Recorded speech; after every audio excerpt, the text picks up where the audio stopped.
Dans cette vidéo, je vais vous présenter ce truc que 99% des gens ne connaissent pas, ce truc qu'on ne vous dit jamais et qui pourtant, c'est pour les économies ou augmenter ses revenus, mais ça pourrait très bien être vrai également pour la cigarette.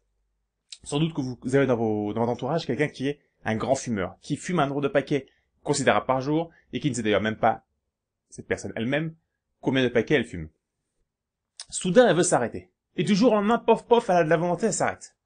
Qu'est-ce qui va se passer pendant les premiers jours?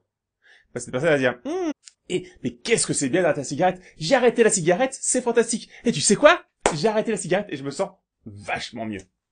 Et ça va être comme ça pendant une semaine, 2 semaines, 3 semaines, 1 mois, 2 mois, la personne va devenir de plus en plus irritable, et puis soudain, avant, voire même plus qu'avant. En fait, soit cette personne est suffisamment forte, soit vous, l'élastique revient à sa place, et avec le choc qui se produit, c'est encore pire qu'avant. Pour vos économies, c'est pareil. Vous allez commencer à vous serrer la ceinture, et puis ça va être de plus en plus difficile, et puis à un moment ou à un autre, vous avez économisé, mettons, allez, soyons fous, 500 €, paf, super. Et vous allez les claquer dans un spa, dans un restaurant, dans un voyage, ce que vous voulez, mais en tout cas, vous ne les avez plus. Vous avez souffert pendant 3 mois, et vous dites, ouf, je me suis fait plaisir. Et quand je me privais de chocolat, et que je prenais un chocolat, ça, ce fait que derrière, la tablette, elle y passe. Pour vos économies, c'est pareil. Le truc, si, quand on reprend une cigarette, quand on reprend un bout de chocolat, quand on recommence à dépenser 1 centime, dès que vous me suivez, vous savez déjà que je préfère faire des économies en changeant mes habitudes. Donc je vous préconise pour vous que vous fassiez des économies en changeant vos habitudes plutôt qu'en vous serrant la ceinture. Les deux sont bons, mais il y en a un qui crée une souffrance et l'autre qui vous propose de faire des économies sans vous priver. Augmenter vos revenus sans vous priver. Mauvaise. Comment faire pour changer ses habitudes sans vous priver? J'ai trouvé une solution qui marche. Parce que vous connaissez, donc de budgéter tous les mois une somme pour vos sorties, une somme pour votre plaisir. Pas forcément la même. Moi, j'ai 2 budgets différents. Un pour les cadeaux. Je pense 600 € en gros pour mes sorties, puis 600 € pour les cadeaux. Donc j'ai budgété plaisir. J'ai pas à me dire, faut pas.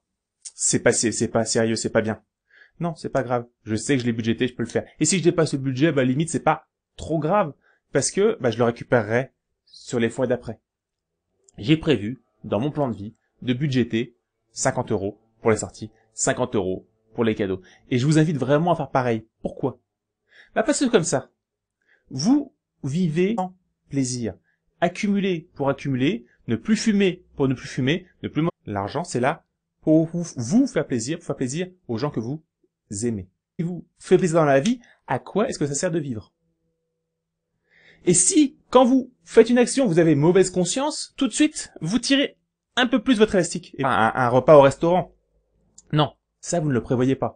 Je vous demande pas de savoir à l'avance tout ce que vous allez faire, mais de vous garder une marge. En vous connaissant, vous savez que vous dépensez plus ou moins de temps pour vous faire plaisir, déjà de restreindre peut-être, si c'est comme ça, de le restreindre, mais de le prévoir. Comme ça, vous avez envie, vous le faites sans avoir mauvaise conscience. Parce que la mauvaise conscience, à chaque fois que vous avez mauvaise conscience, vous tirez votre élastique et ça claque. Donc, essayez, vous allez voir, c'est magique. Ça va vous permettre de tenir beaucoup plus longtemps et de pouvoir profiter des résultats. Quand vous voyez cet argent qui grimpe sur votre compte en banque, vous n'avez pas mauvaise conscience parce que vous savez que vous l'utilisez également pour vous. Et vous allez savoir, dans les vidéos qui suivent, c'est fait pour vous faire plaisir, c'est fait pour faire plaisir aux autres. Mais si vous le dépensez tout de suite, vous n'avez plus rien. Donc le but du jeu, ça va être de l'avoir pour qu'il vous permette de vivre mieux et qu'il continue à être là pour vous garantir une sécurité jusqu'à votre retraite et au-delà si vous avez une transmission à faire. Mais tout ça sans vous priver, en faisant plaisir aux autres, plus que ce que vous faites aujourd'hui. Bien, donc c'était Jean-Louis pour le blog Argent pour les nuls. Si vous avez apprécié cette vidéo, je vous invite à vous... S'ils tombent dans les spams, va falloir les déspammer, va falloir mettre qu'ils sont autorisés, sinon vous n'allez pas les recevoir non plus. Un de ces 4, c'est à droite ou à gauche. Il y a une moto qui vient de passer, et j'ai la tête ouverte parce qu'il fait chaud ici. Donc je disais, si vous n'êtes pas intéressé pour avoir 200 € de plus par mois, sans vous priver, en changeant 4 habitudes simples, plus trop tout de suite, faut regarder. Et je vais essayer de le retenir pour la prochaine fois. Vous abonnez à aucune de ces vidéos. Et je vous dis à très bientôt. Au revoir.